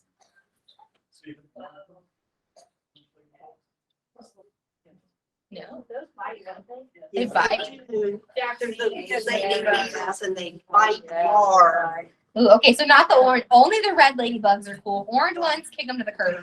Don't let them play. But they're also still fine. Okay, so Google the ladybug color and determine yourself if you want this in your house or not. I think that's the general consensus. Outside, they're all cool. In the house, 50-50. So if they're not cool, charge them rent. Anyway, so cabbage loopers. Look at this little guy, you know? Kind of foe. Yeah, he's a foe. Oh, little nasty son of a bee. Because look at him. He's gonna eat your cabbage leaves up, and that is just not swell. Worms, friend or foe? They are. So worms are a friend. They, you have worms in your garden, it's going to improve your soil aeration because they're going to go through and dig little holes. It's going to improve your water absorption. And then those worms are also going to eat things in your garden. So they're going to help digest your compost, your things like that. They're going to eat it and poop back out, and it's going to go back in your garden. And it's like a whole life cycle with those worms. So if you ever see a worm on a sidewalk, help it out. Put it in the grass. Don't let it burn. Alrighty, some other passerbys that hang out in the garden. So you might see birds, wasps, grasshoppers, praying mantis. I mean, once you start planting in your yard, so many other little plant little homies, they're going to pop out too. And all the ones I just listed, they're A-okay. Don't worry about them. If you're allergic to wasps, try to avoid them. You know, same with the bees. Like, try to avoid if you're allergic to something. But a lot of these, like, if these little guys that come and hang out, they don't do anything harm. They're just hanging out. They're being cool. The crickets might get in your house, and that could be annoying. Get a cat. You know, they'll take care of them for you. I do want to touch base on these birds, though. So you might have strawberries or sunflowers that you plant in your garden, and the birds are automatically going to want to get in them. You can get netting and put it around your sunflowers or even your berries, and it'll help keep those birds out. But for the most part, all these things on this list, you can't avoid them. They live outside. The garden's outside. They're just they're gonna mesh, but they're not a bad thing. But when in doubt, research it. Don't go off killing anything, or don't bring it inside thinking, oh, you know, I could have a new pet. Like, research this stuff before you do it. So you might be thinking, you know, we've got a lot of way, but something's wrong with my plant. So some signs you might want to look for if you think something's wrong with your plant. Spots on the leaves, your produce is looking funky. Like that tomato I showed you earlier, I knew he was brown. I knew that little guy was in there before I opened it up. He was all brown and discolored and nasty, and then I popped a finger in the worm. Okay. But your stuff will be misshapen. Your leaves might start to rot. This is a picture of tomato blight, so you can see the little brown spots that are on the tomato. This right here, it could be a sickness, but like Lauren mentioned earlier, this is a cucurbit, so it's probably a pollination issue. So with that, there is a lot of different issues as to once you see those signs on what it could be. It could be you might not be watering consistently. You might have had tomato plants in the same spot for 6 years, and that soil is depleted. You've got to rotate your crops. You got to add your manure, your compost, your fertilizer to help with your soil. You might have a fungal infection. It could be lack of pollination. You might have went on vacation for 4 days and no one watered the garden. Well, the garden's going to reflect that. So there could be a dozen things that are wrong when you see a plant that might live. But first, you kind of want to look at the plant and figure out, well, what is wrong? Is it a pest that I see? Have I not watered it in a while? Have I not ever added fertilizer? Have I, like I said, kept tomatoes in the same spot for 6 years? And there's a lot of different ways that you can tell things are wrong with your plant, but it's figuring out what is wrong with that plant. Like, there's some things like tomato blight pretty much applies to tomatoes. I mean, you know, a cucumber is not going to have tomato blight. So it's just about researching what the signs that you see and what they actually mean. So say your plant is sick, and that's where we're at in this life. You got to remove it. You have a couple different options. you can, and I do recommend wearing gloves for this, just to be on the safe side, protect your hands. You can burn the plant entirely, so you can put it in a burn pile, light it on fire and have a good day. Or you can throw the bag, you can throw it in the trash. I do want to touch base that if you're like me, you might run into, you're cleaning your yard, getting your garden ready. You realize that you've got poison ivy everywhere. Fun fact, poison ivy is still dangerous even if it's dead. So if you're pulling up the vines and you're like, oh, it's dead, it's no big deal. It is a big deal. And I found this out because I was covered. I mean, everywhere. Like, I didn't even wash my hands. Like, it's all over my stomach, the whole 9 yards. And I found out we had poison ivy. What's up? Some people, we have it all over our backyard, 2 acres of it. It doesn't affect us. I don't know if we have immunity to it or what, but then some friend or stranger can come in and barely get near it. So, Okay, it's really dependent. Like, I was not, as a kid, poison ivy didn't affect me at all. But now as an adult, I break out everywhere. So with I have some other representatives that full poison ivy. Wear gloves Mhm. and don't use those gloves for anything else. I'm sorry, just toss them out because you're not getting that oil out. The reason I want to talk so much about poison ivy is because if you burn poison ivy, and if you're allergic, if your neighbors are allergic, anyone in the vicinity that's breathing air around you, they're gonna have a reaction in their lungs, and that is crazy. So when we went through our poison ivy experience, I realized I had it over my hands, and we actually still had it piled up because we had intended on burning it. And then I realized I was having an infection, and I was like, "Oh shit, we should burn this." So we bagged it all up and we threw it in the trash. I mean, actually, I had Devontae do all of it. I didn't touch any of it once I realized I had the reaction all over my entire body. So 3 leaves. When in doubt, leave it be. Don't burn everything else. Don't burn poison ivy though. It'll get you. And with this, some of your infected plants, you might be able to treat it. It could be a fungal infection you put neem oil on. But some things like the squash vine or the vine borers, that's just going to be a total loss. So, the thing you've all been waiting for, the square foot gardening presentation. We're ready.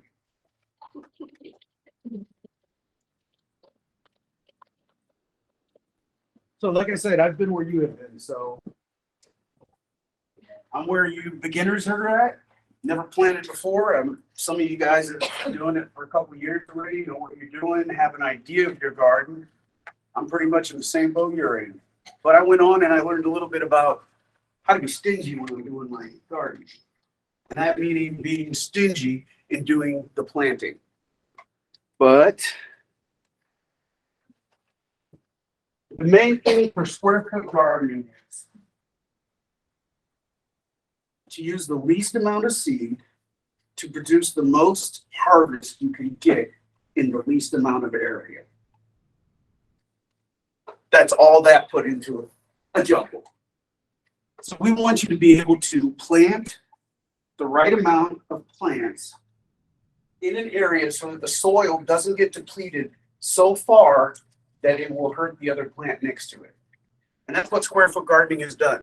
Mel Bartholomew has been doing this for decades, trying to figure out how can I do this on a simple basis where your simple person can go out in the backyard and actually grow a garden and grow it successfully. That's the big part about it. And he spent his life, literally his life, till the day he died, perfecting square foot gardening. And it's come to the point where square foot gardening has actually taken a large community. You'll see that a lot of people have started working with it just because you can do so much in such a little space. Okay?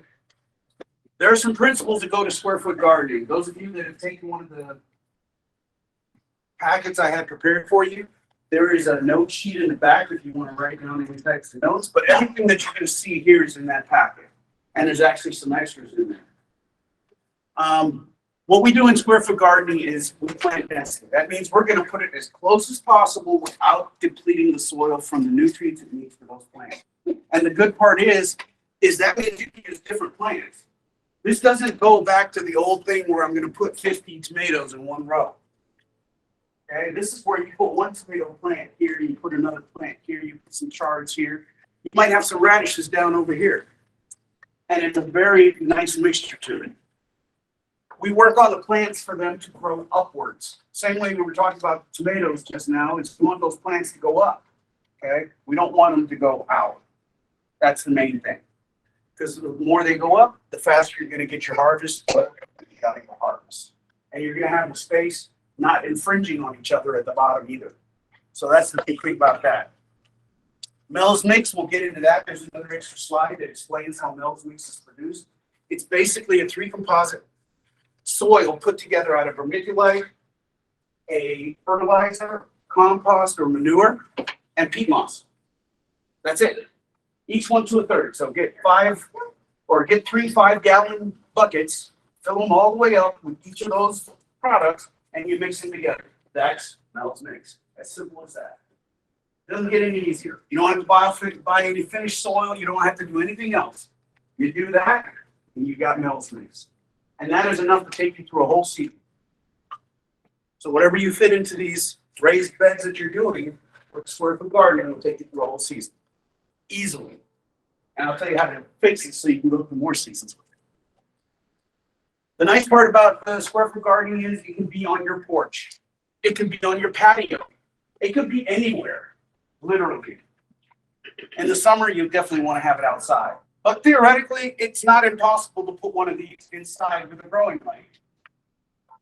So theoretically, you can have your garden not just close to home, you can have it in your home with the right materials.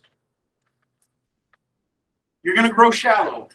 The sense of growing shallow means that your Mel Mix is going to support about 6 inches.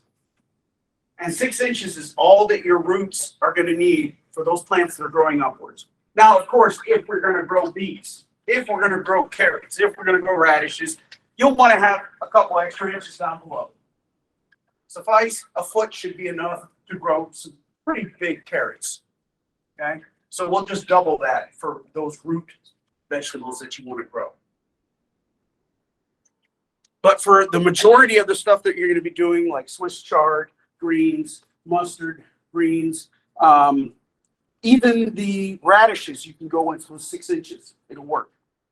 I've done it. That's why I know they work. So, fertilizer free. You don't have to get extra fertilizer like we see a lot of these people picking up bags of fertilizer, why do we get some more pellets and put more of this in there, or do we get those sticks of fertilizer? You don't need all that. You did that when you made Mel's Mix. When you made Mel's Mix, you used compost or manure. That's your fertilizer, believe it or not. And that took care of having to use fertilizer. They have to keep aisles between boxes narrow. I don't say that for one reason only, because square foot gardening is also for people that are stuck to a wheelchair. If they can't stand out in the yard, you can make a square foot garden accessible for handicapped people that are stuck in wheelchairs. You can make a square foot garden where they can roll their wheelchair right underneath the garden. And that's something really special. Now they can go out and actually enjoy a little bit of nature outside and be productive for themselves to get them that self-esteem back. That I'm actually doing something even though I'm stuck in this chair. So that's something that always keep in the back of your mind. Square foot gardening is not just for the elderly, for people that are handicapped or anything. It's for everyone, literally everyone. Now, I was raised in the military doing briefings, so I'm not used to always taking breaks in between, but are there any questions? None? Okay. Be stingy with seeds. I went on that in the beginning, and that is basically because the seeds cost money, we know that. Or you get them in a seed exchange, but you're only going to have so many. And seeds with square foot gardening, you're going to know exactly how much of what I'm going to put where. And in all reality, my best experience has been to use 3 seeds per hole. 1, that I got the seed in there. 2, because I never know if it's really going to come out. And 3, just to make sure. So 3 seeds for that hole. I know I'm going to get a plant coming out. It's very rare one doesn't. But that is where you can be stingy with your seeds. This is where you're going to save a lot. One of these packets, I mean, I was where you were years ago, where I would take a packet like this and just, okay, I did it. And I was done. And I thought, yay, I'm the greatest gardener. No, now you can actually, with square foot gardening, you go in here and you're actually putting it on there and picking out 3 seeds. And you're not pouring a whole packet into these holes anymore. So you're saving money on the end effect if you're buying your seeds. Great way to take care of that. So be stingy. If you're pre-growing, same thing. Perfect. If you're pre-growing, you're going to put them in the right places. You're still being stingy with your plants because you're going to have so many plants that you're going to grow in that section. And we'll get into that in just a second. Of course, planting in squares. That's what square foot gardening is about. 12 by 12 inches. 12 by 12 inches of pure growing. Rotating your crops, very important. If I'm growing a plant, let's say carrots. Okay, I want to go with, that's a root one. It's going to take up a little bit of different nutrients than another plant will. So I want to switch that out. Now, these square foot gardens, if you plan correctly, this is what we were talking about, succeeding planting. If you plant them correctly, you can get 3 seasons out of it. 3. But it takes a lot of planning. It takes a lot of coordination. It takes a lot of knowledge to do that. And you need to know how your plants are going to grow and what succession you're going to grow them. Okay? Once you have that planned out, you'll notice in your packets, there's also a booklet that shows you a square foot garden area, which I'll get to in just a sec. This is where we're with the planting garden, lay out your garden, build boxes and grids. I did have a handout that was showing how to build boxes, square foot garden boxes. I think they're all gone. Sorry. If you guys want one or would like to have another copy of that handout, feel free to email me and I will definitely email you a copy of that handout so that you have something to see on how they build their boxes. The real important part is a lot of people say, well, I'm going to build it out of wood, which is right. We build everything out of wood, right? Don't use treated wood. Okay. A lot of people will make that mistake. It's a garden. It's going to be wet out there. It's going to be, you know, it's going to have earth up against it. It's going to make the wood fall apart. So we need to use treated wood. Can anybody tell me why we wouldn't use treated wood? The chemicals that are in there, formaldehyde, copper, it's amazing what type of stuff is in that treated wood. And trust me, you do not want to eat from plants that have been leaching those chemicals out of the wood. The easiest way, and cheaper even, is untreated wood. A 6 by 1 inch panel is all you need to build your first box. 6 by 1 inch, untreated wood, and all you do is paint it with linseed oil. Simple process. And you've got your wood prepared to make a square foot garden box. So 6 by 1 inch, untreated wood, painted with linseed oil. There's also accessories as trellises and so on. It can go to a point where I'm showing you the trellises we had for the tomatoes that were all the way up to 8 feet tall. So, you know, these are processes where you need to find out how much of a garden you have, how much process you can use. And we were going to do vertical gardening today, but there's just not the time to do it because vertical gardening is a whole animal where you're going to be using 2-liter bottles, 2-liter Pepsi and Coke bottles. And you'll basically be gardening on the wall. I know, it's crazy. A lot of fun though, and it'll produce. So building boxes and accessories. Yes. I think on your picture earlier, you had, some of your garden that was in, cement blocks or cinder blocks. Yeah, I think it was the blocks. I was wondering if that's okay. Oh, around the, those cinder blocks, those were just retainer blocks. Those retainer blocks are for fun. I was wondering about using something like that for a raised bed because I had a raised bed You several can years ago. but you can. Great. Sure. Thinking of that, That would work just as great. maybe doing some rotation. The only thing you gotta know is at least get your 6 inches, because you're gonna need those 6 inches. I was looking at doing two. If you're going a little bit more, that's fine too. If you can do a little bit higher, like the blocks I used for the pond were a little bit higher than 6 inches. So yeah, stoneworks, you know, concrete stone, whatever you use, perfect. You can use that too, as long as it doesn't have chemicals in it. That's the whole thing that I'm worried about, especially with treated wood. And a lot of people have done something. Don't want that in the season. So create the meal mix. I'm gonna get into that next slide. Plant, maintain, and harvest. I think we've done enough about planting and maintaining it. We need making sure. With the meal mix, you won't have a lot of weeds the first year. Usually that meal mix is pretty sterile, is what I call it. Because you've already taken out most of the stuff that would probably grow. The stuff you put in is not gonna have anything automatic. And the only way you're gonna see weeds is whatever the birds happen to drop in or the squirrels that go running through your yard. They might bring some stuff in there that might want to start growing. If you have a bird feeder, I can tell you right now, you're going to have a lot of weeds. They tend to keep a couple and fly over everything, and then you have all these weeds of material coming up from the bird feeder. Harvesting, of course, that's an animal in itself. Once you're done harvesting, you got the canning process or the freezing. For some that have gone further, maybe dry freezing, especially when it comes to eggplants. I had to learn that one the hard way. Okay, Mel's mix. I went through it before. It's basically 3 parts. For those of you that just can't do a whole tarp full of earth, like I said, your easiest thing is to do 3 5-gallon buckets, put them into a wheelbarrow, and have them mixed there. Once you have that done, that'll usually take care of it on a regular basis. So you can kind of count if you're doing a double bed or double deep, you'll probably need, 2 of each then.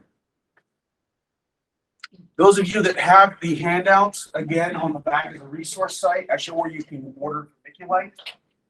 They also have some areas where you can order different materials that are used in the meal mix. In some cases, if peat moss isn't available, they say you can take coconut coir. I don't like using it. I really prefer the peat moss. It gives it a total different feel when you're working with the earth. So, Aren't there different grades of vermiculite? yes, And you do not want to go with the fine. what type is the construction type?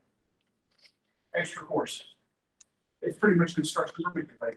Construction vermiculite works. It's the extra coarse, of course. Is it If you one go way- with the too fine, what'll happen is after about 2 years, they'll start turning green and moldy.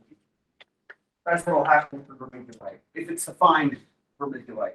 If you go with the extra coarse and coarse, it'll hold on for a while. You're still gonna have to supplement your Mel's mix over the years, but a Mel's mix for a normal amount of time will hold up to 10 years.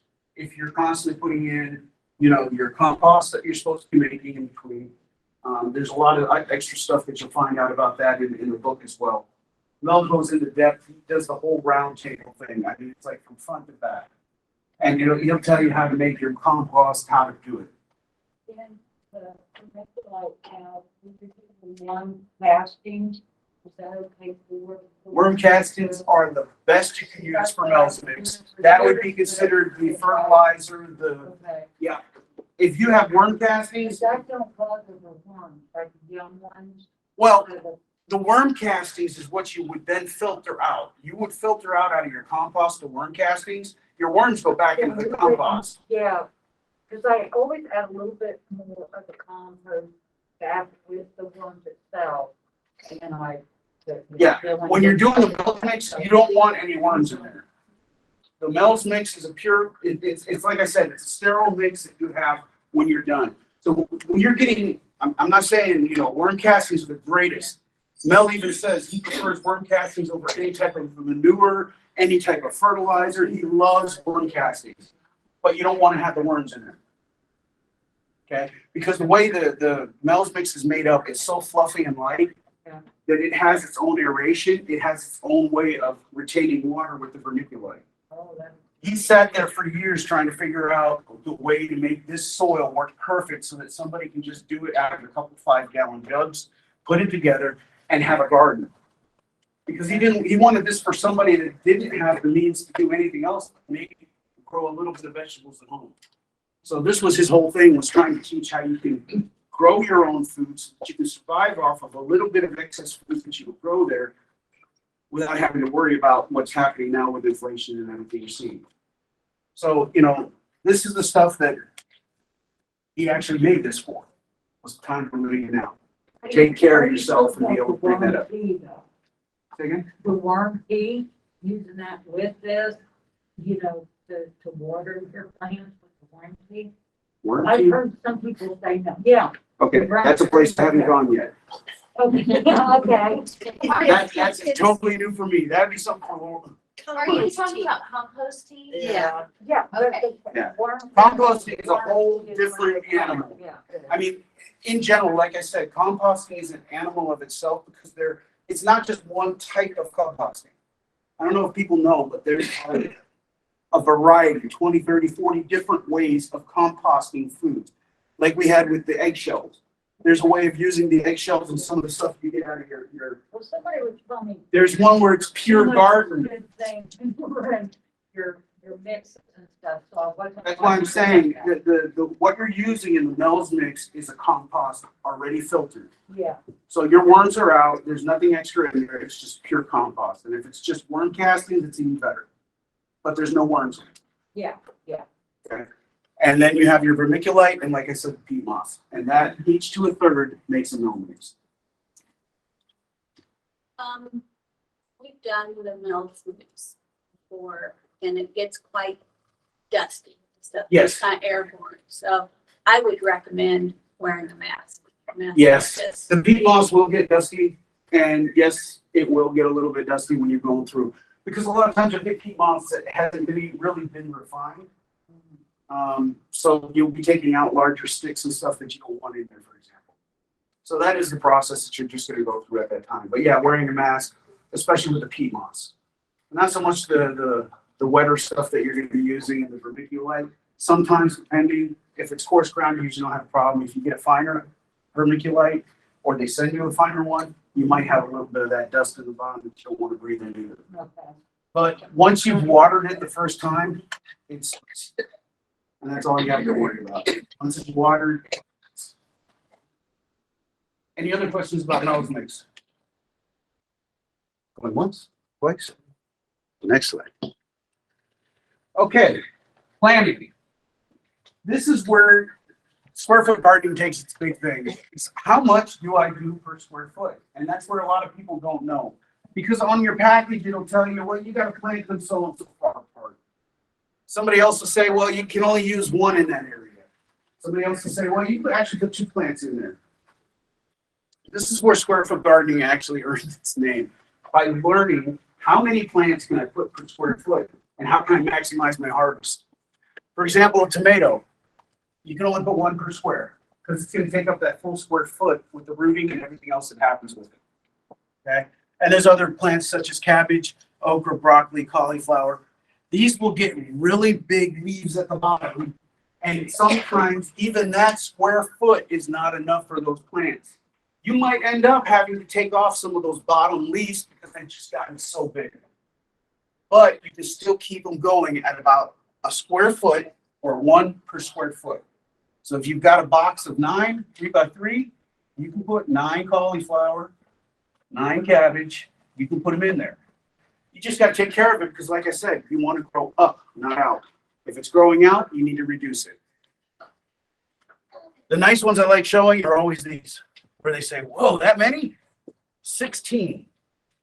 So if you've got a 4 by 4 foot planting bed that's sectioned off in square feet, theoretically on one side alone, you're looking at 64 carrots, radishes, or bunching onions, just on one row. Now you still have 3 more to go. So 64 is a great number. It's like, yeah, I'm getting a harvest, you know, especially when it's radishes. But I don't think anybody here eats 64 radishes in about 2-3 days, right? No.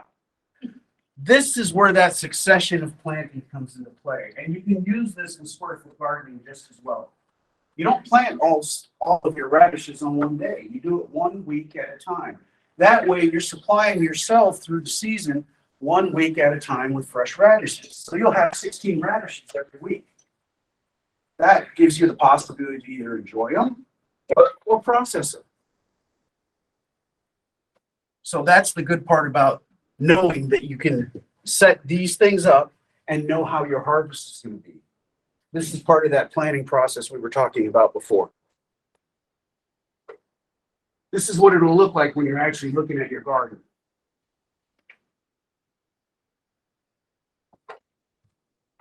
And it's a very simple process. And then, like I said, when you're doing like your radishes, be stingy. Only put 3 seeds. Because that packet will probably make another couple boxes for you if you do it that way.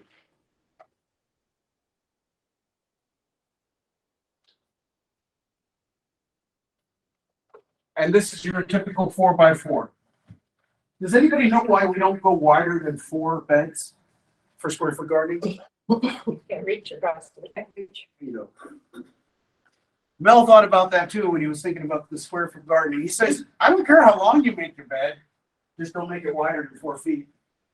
Because anybody can reach in a foot and reach what's in here. But they're not going to be able to get here. So if you're making it wider than 4 feet, you're making it impossible for that person in the wheelchair to reach here. So any bed you build, this is a typical one, doesn't have to be 4 feet long. It could be 16 feet, 20 feet long. Whatever width or length, better said, you want to put in your garden, however many square feet you want to plant. You can switch it up to where you have one that has maybe 6x4.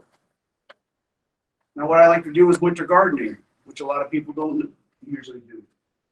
And that's another animal we'll get into at another time. But it's with double hoop housing.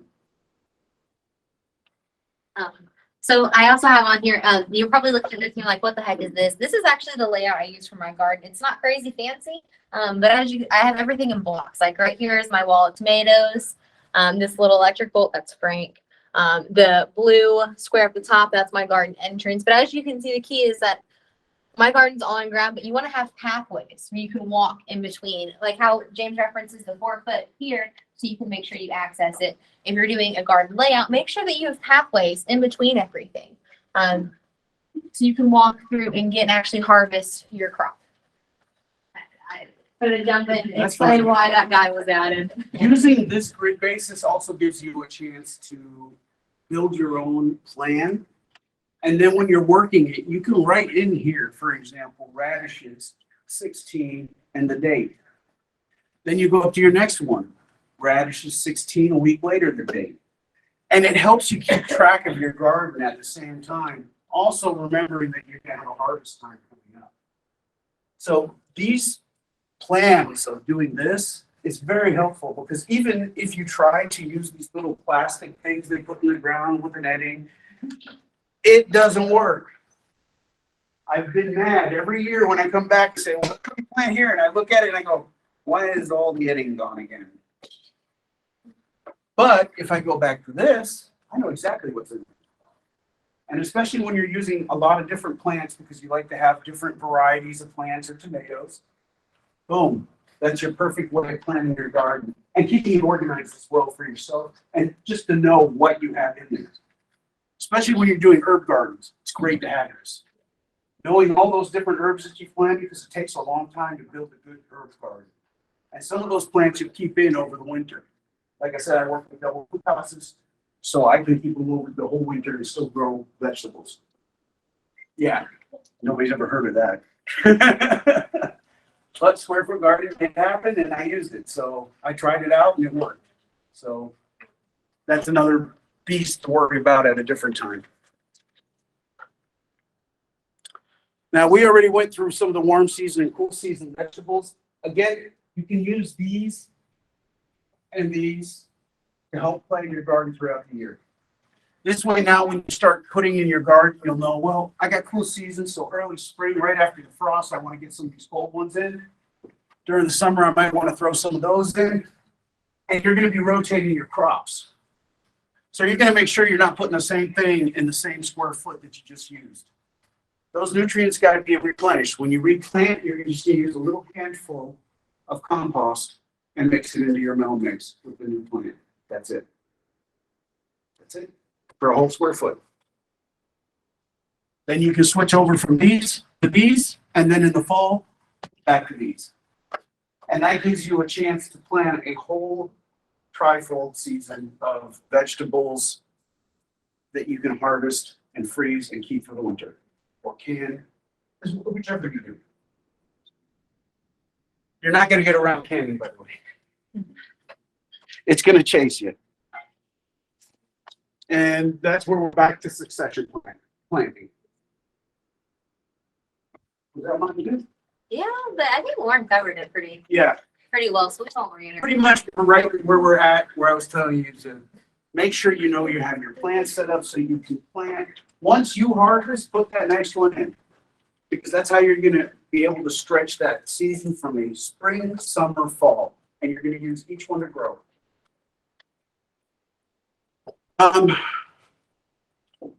We had strawberries before, right? I think the way. So, yeah. Did you pick up strawberries last time?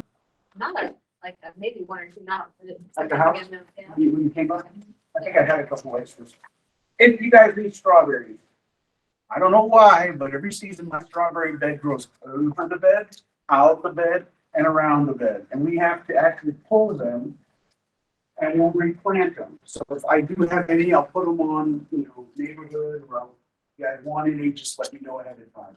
And I'll see how many we can save out of that whole bundle of stuff that, we have so many strawberry plants, it's not even funny, they grow like weeds. Literally grow like weeds. So, like I said, my email's back there. If you guys have any further questions, anything about square foot gardening that you wanted me to touch on and I didn't?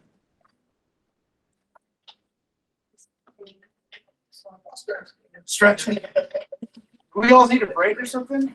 That'd be great. Yeah, I think we're pretty happy with your presentation because I think we're at all right.